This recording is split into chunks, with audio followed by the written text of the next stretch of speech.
yakni sholat subuh, dan alhamdulillah bisa kita lakukan secara berjamaah. Salawat serta salam semoga Allah tetap curahkan dan limpahkan kepada baginda kita, sahabat teladan kita, Nabi Muhammad beserta keluarganya, sahabatnya, tabi'ut tabi'in, serta orang-orang saleh yang senantiasa mengikuti risalah beliau hingga yaumil qiyamah nanti. Bapak-bapak, ibu-ibu, jamaah musalla Baitul Haq yang insyaallah dirahmati Allah Subhanahu wa taala, sedikit yang akan saya sampaikan pada kultum subuh kali ini tentang hadis Nabi sallallahu alaihi wasallam, innallaha yarfa'u bihadzal kitabi aqwaman wa yad'u bihi akharin. Allah itu mengangkat derajat seseorang dengan hadzal kitab, dengan Al-Qur'an. Dan Allah pula yang menjadikan Al-Qur'an ini bisa menjadi penyebab orang itu dihinakan. Jadi Bapak Ibu, Quran yang sering Bapak baca, Quran yang sering Ibu hafal, itu mempunyai dua belah mata pedang. Antara Quran ini bisa meninggikan derajat seseorang, entah di dunia maupun di akhirat, atau bisa juga Quran ini sebagai malah menghinakan kita, membuat rendah kita. Contohnya pun apa Bapak Ibu? Misalkan kita sudah berbuat banyak sekali amalan di dunia, sampai-sampai kita mau masuk surga. Jarak antara surga dengan kita tinggal sejengkal. Namun tiba-tiba diinterupsi, bisa diinterupsi oleh Al-Quran. Al-Quran datang, tunggu. Fulan bin Fulan ini tidak pernah baca Quran selama di dunia, maka dia tidak boleh masuk surga. Wah, kalau Quran sudah seperti itu Pak Bu, akhirnya mau tidak mau Fulan bin Fulan masuk neraka. Begitu pula ketika ada Fulan bin Fulan sudah mau masuk neraka, diinterupsi oleh Al-Quran, sebentar dulu, ini selama di dunia walaupun dia bermaksiat bla bla bla, tapi dia rajin baca Quran. Maka itu bisa jadi penyebab bahwa dia masuk surga. Jadi memang sangat berhati-hati sekali Bapak Ibu. Apalagi di zaman sekarang ini, namanya berpegang teguh dengan Al-Quran itu susah. Contohnya itu apa? Yang terbaru, yang terviral di Gunung Kidul, sudah dengar beritanya Bapak Ibu? Di Gunung Kidul itu kemarin ada jamaah yang sudah sholat Idul Fitri hari Jumat. Namanya kalau nggak salah Masjid Aulia, Gunung Kidul. Gunung Kidul memang butuh perhatian khusus Bapak Ibu, karena di sana itu tempatnya susah, sumber air itu susah, kehidupan susah. Makanya di situ jadi target kristenisasi banyak sekali. Salah satu kristenisasi terbesar di Jawa itu di Gunung Kidul.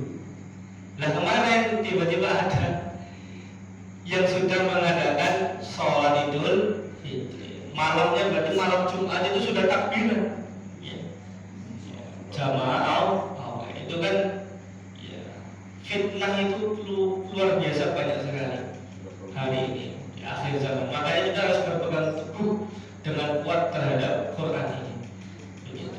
Ketika ditanya kenapa kemudian sholat Jumat sholat Idul Fitri di sini, kata pemimpinnya gitu. Jadi ada pimpinan namanya Mbah Bendu namanya. Kalau ininya Kiai Haji Raden Ibnu Hajar, siapa gitu? Nama sehari-harinya itu Mbah Bendu. Ketika ditanya kenapa kok sholat Idul Fitri dulu, beliau menjawab itu saya telepon langsung sama Allah. Saya telepon langsung sama Allah. Ya Allah, kapan 1 Syawal? Kata Allah 1 Syawal jatuh hari Jumat. Ya udah saya terima. Berarti Allah itu HP-nya apa Bapak Ibu? Asia Hidayah warna hijau dulu yang zaman dulu itu Asia Hidayah. Lalu serial numbernya berapa kalau Allah punya HP itu? Kalau Indonesia itu kan plus 62. Nah, kalau Sidratul Muntaha itu plus berapa itu? Ya aneh-aneh. Namun malamnya klarifikasi Bu, ya, malamnya karena viral di Indonesia langsung malamnya klarifikasi. Maksudnya itu tuh bukan makna yang sebenarnya. Maksud telepon adalah perjalanan spiritual.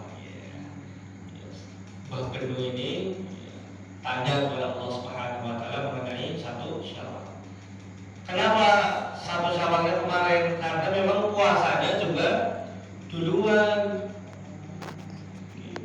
Muhammadiyah ya Hisab dan Ru'yah itu ribut tanggalnya berapa kan biasanya selisih sehari. Ini tuh langsung seminggu. Seminggu sebelumnya sudah puasa, merasa bingung jadinya. Itu namanya pengikut Masjid Aulia di Gunung Kidul. Makanya Bapak Ibu, Quran itu indah dalam Quran. Quran ini turun sebagai hudan, petunjuk. Walaupun cuma membacanya saja, falahu hasanatun, kita itu bisa mendapatkan 1 kebaikan, wal hasanatu bi'asyri amsalihha. Dan kalau kita baca 1 dapat 1 kebaikan, 1 kebaikan ini nanti dikalikan 10. Cuma kalau bisa jangan hanya dibaca. Kalau cuma dibaca tapi kita tidak tahu maknanya, ngesami mau. Fungsi Al-Quran sebagai hudan, petunjuk itu hilang. Coba Bapak Ibu, ada koran Jepang, koran Mandarin, koran Korea. Bapak Ibu bisa baca, tapi orang ngerti artinya apa? Yang dimaksud di koran ini apa? Berita tentang apa? Atau hasil apa? Ada sesuatu berita di dalamnya apa? Kita tidak tahu. Yang bisa baca. Kira-kira informasi yang ada di koran itu tersampaikan nggak kepada kita Pak? Misalkan koran itu isinya ngoten niki misalkan, tapi dalam bahasa asing kepada para warga di Indonesia di pulau bla bla bla bla direncanakan oleh BMKG hari sekian jam sekian akan terjadi gempa bumi. Berita isinya seperti itu. Maka dari itu harus waspada, siap-siap, barang berharga diamankan, langsung kendaraan itu disiapkan, kalau ada peringatan langsung pergi. Tapi kalau kita tidak tahu, cuma baca doang, nggak tahu isinya, akhirnya mendel mawar di rumah. Barang-barang perhiasan atau yang berharga tidak akhirnya ketika innalillahi terjadi gempa ya sudah. Padahal sudah diperingatkan di koran, sudah diperingatkan Bapak Ibu.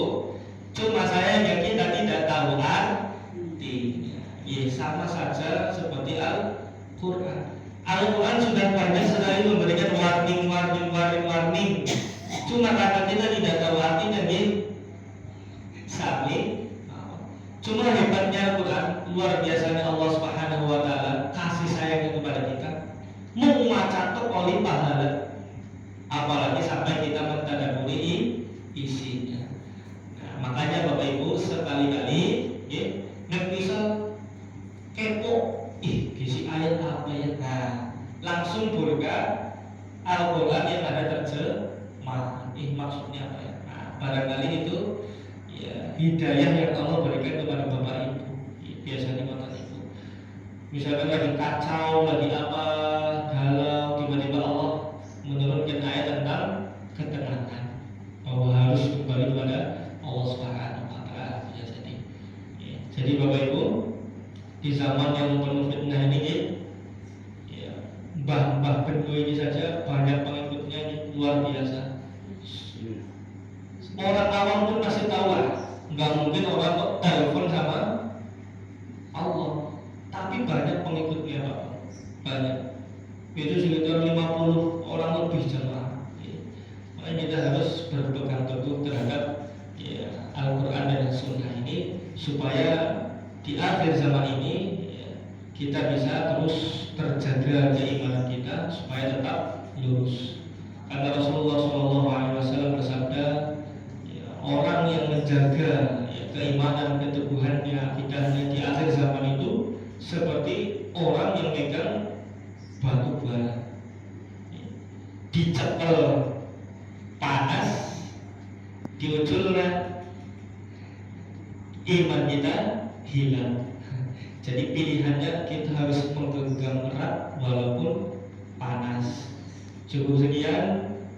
Nun wal qalam ya. Assalamualaikum warahmatullahi wabarakatuh.